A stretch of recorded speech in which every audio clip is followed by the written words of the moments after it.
Well, I mean, I think the decision-making on the part of the offense and defense tonight of the coaches has been been terrible.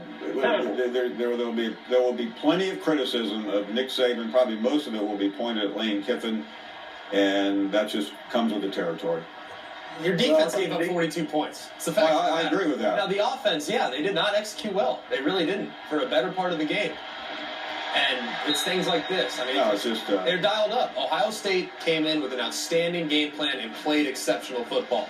You have to give credit to the opponent. Everyone's always going to talk about what Alabama didn't do and what they did do and the mistakes they made. Sure, yes, Alabama is a very good football team. They were tonight. They play against the top 14. But Greg, in all honesty, none of that's going to matter in the national narrative. I mean, you can spin this. I'm not mean you, but no, I understand. I mean, this is a towering inferno right now at Alabama, unless something can change here in the next couple of seconds. And by the way, it looks like it might. I don't know how that happens if you're Ohio State. It's still in the head. We'll save the book burning at least until the end of the game, Jim. I don't know how that happened. Well, it's a great move by DeAndre White on the safety. The safety bites up. He puts a... He faked the deep end. Up. Yeah. It's a nice route by DeAndre White, and a good job of him stepping up. I haven't really called his number very much tonight, but they need some plays. I mean, they need some big plays in a hurry.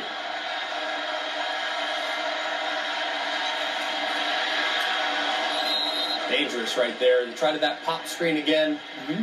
Lake Sims, you can't really be late on that. When they diagnose it, it's kind of overthrow it at the guy's feet. Don't throw it in an area where they could possibly get tipped up and picked.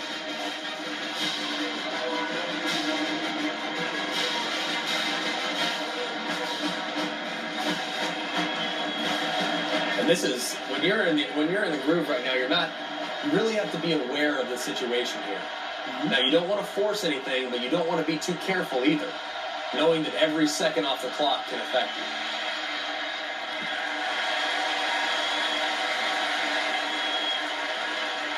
They just haven't been able to get Amari Cooper free enough.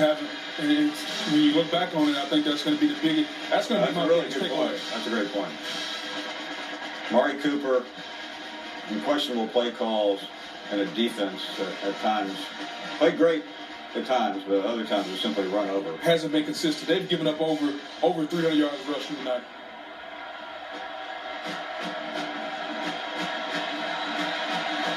Let's see what they go with on the 3rd and 10.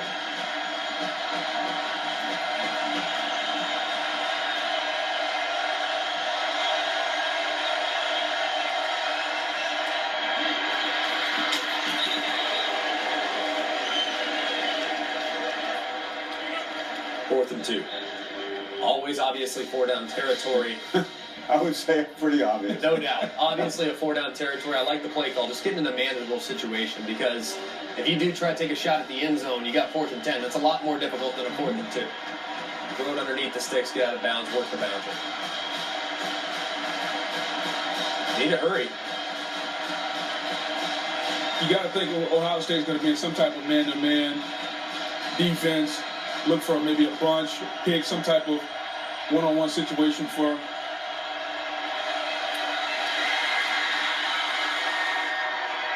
They're going to say, why haven't Alabama run that all night? A little slant, nice shot. And Ohio State was trying to call a timeout. Before the ball is snapped, number 11 is trying to call a timeout for them. Amari Cooper, we talk about not having a ton of production tonight. He still has 2 touchdowns. So he has impacted the game somewhat. More so as a decoy, though, than the usual production that we see from him.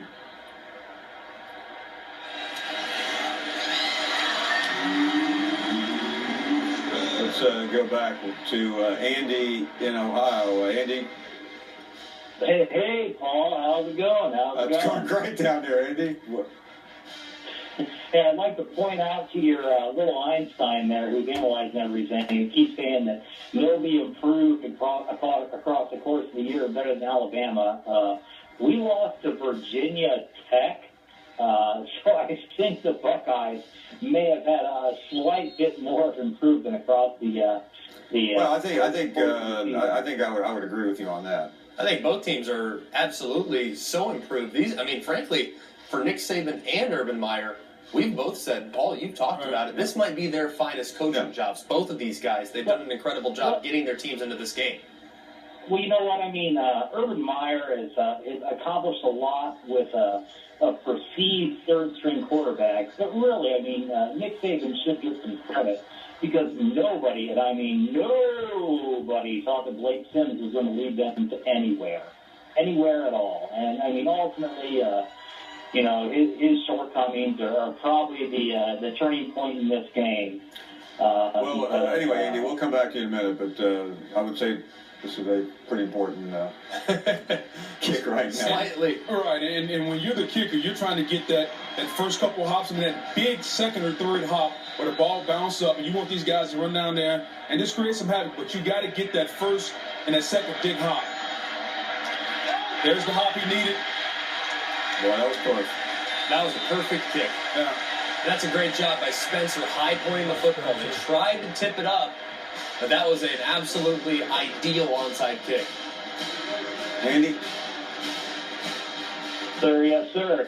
You got to remember, you guys are 9 seconds ahead of me. So, Ohio State's fantastic. Urban Meyer does a great job with special teams. The best players are out there. And Evan Spencer, who's been the best player on the field tonight, was out there, and he pulled that thing in. So let's go to Bryce in Charleston, South Carolina. Hey, Bryce.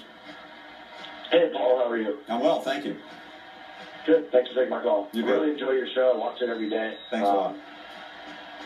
Obviously, the SEC is the powerhouse of college football. I just saw the onside kick got recovered. So, I mean, basically, SEC got wiped today. That would be a fair statement. Sorry to be Mr. Obvious. Yeah, no, I mean, listen, I'm not listening to all the conversation about how great the SEC was, because when it really mattered, and it really mattered today and yesterday, particularly tonight, the SEC did not win, and that's you can't scrape that away. I'm very surprised by that play call right there. Alabama with only 2 timeouts left.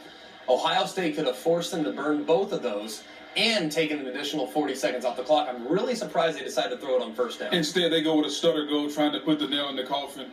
Hopefully that doesn't come back to bite.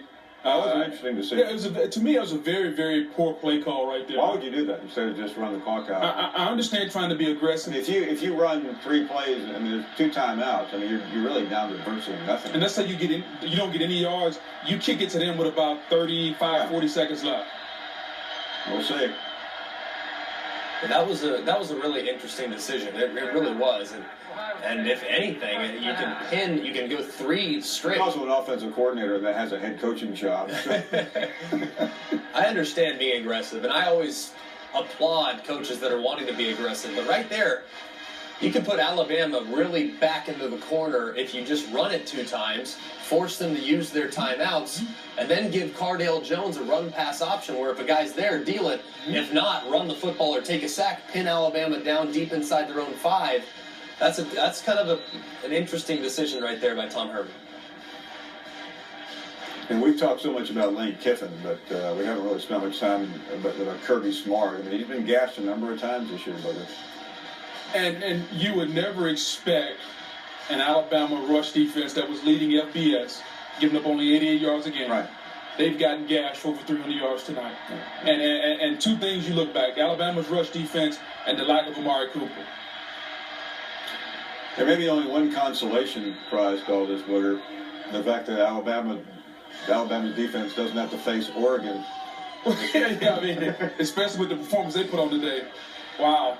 But now you see it's going to be 3rd down. Alabama still has 1 timeout. The reason being is because of this first down stutter goal play. Really good point on exactly. That. I mean, we're nailing the coffin, but there will still be a couple of plays left in this. And I wouldn't be shocked to see him possibly throw it again here, based on the decision making. If you were aggressive the first play, why not be aggressive on the third? You might as well throw it again. Either way, Alabama's going to have to march the length of the field more than likely.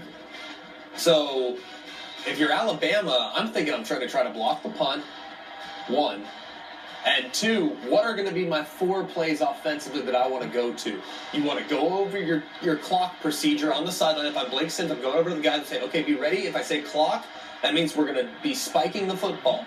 So go over, make sure you have all your ducks in a row before you take the field, because you're not going to have time to make any mistakes once you're out there. It did not go very well. Wow. They almost got a hold of that football.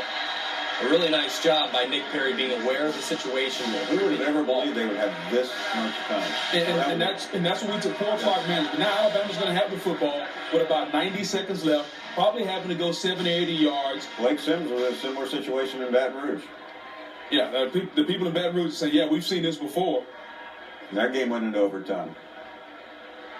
Now, I'm shocked. I agree. You guys were all over that play. It would be interesting to see what the thought process was there if this one blows up in Myers' face. I think Alabama's coming with an all-out block here. I mean, be smart about running into the kicker. Obviously, give your offense a chance, but you got to think they're going to be aggressive trying to come after this one. Mm-hmm.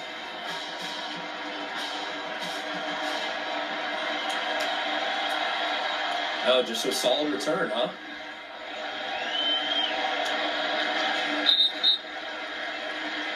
All right, this is the opportunity you dream about.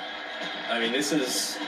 If I had asked you guys 5 minutes ago if Alabama would have the ball with 1:33 left, what chance would you have said? I mean, they were going to have the ball with less than 35 seconds left, weren't they, brother? They should have. If they just run 3 plays. If they took a knee 3 times and then punted, they would have the ball with less time than that. But less than a minute. Right, but right now what you have is you have a 2-minute situation, no timeouts. They practice this all the time in practice. Right. Normally, Paul, first play of 2 minute, you're trying to get the drive started. Screens, draws of some sort in the first play of 2 minutes. It looked like Alabama had already lost. I mean, is there what's the pressure like right now for Blake Sims? Do you think it's a little bit easier considering that they've been given a gift? Well, I mean, I don't think it's a little bit easier. You still have to go 80 yards. The defense has been playing really well, but hey, look. I mean, they just found the minute 33 on the clock. Absolutely. No, it's a lot better situation to be in than with a 53 seconds. Well, Amari Cooper finally show up.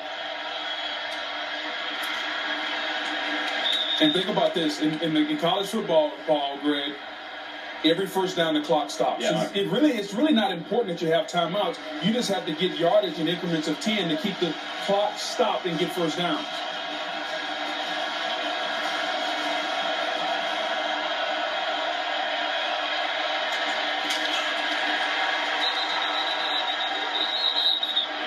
But once again, did not get a first down. No. The clock continues to go. You have got to get first downs. This has not been great, man. In a 2-minute situation. You got to be a little bit more aggressive here, especially with no timeouts. Now, if you get a first down, then you can take a little bit more time, but there's only 47 seconds left. That's been one of Blake Sims' best throws all season, hitting the slant. Now you got a little time, hustle up, see if you don't get a double move here maybe, see if you can't take a shot, catch him napping with a slant and go or something. Okay, let's see if Blake's wasting a lot of time here. And redeem himself from a very average game call. Man-to-man, Ohio State's bringing pressure.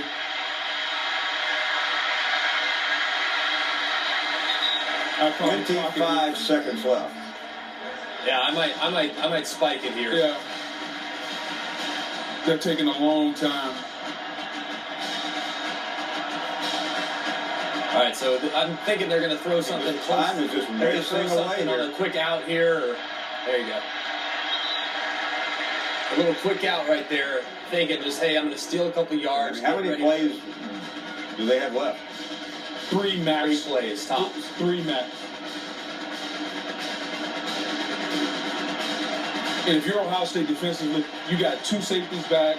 You keep everything in front of you right now. It would be a mistake for Ohio State to blitz. Right now, you keep everything in front of you. I mean, how many times, though, have you seen guys this season in college football mess up on Hail Marys? Arizona's hit one. Arizona State hit one against USC. Mississippi State hit one against Georgia Tech. Yeah, so there was one in the Central Florida, East Carolina game. East Carolina. Yeah.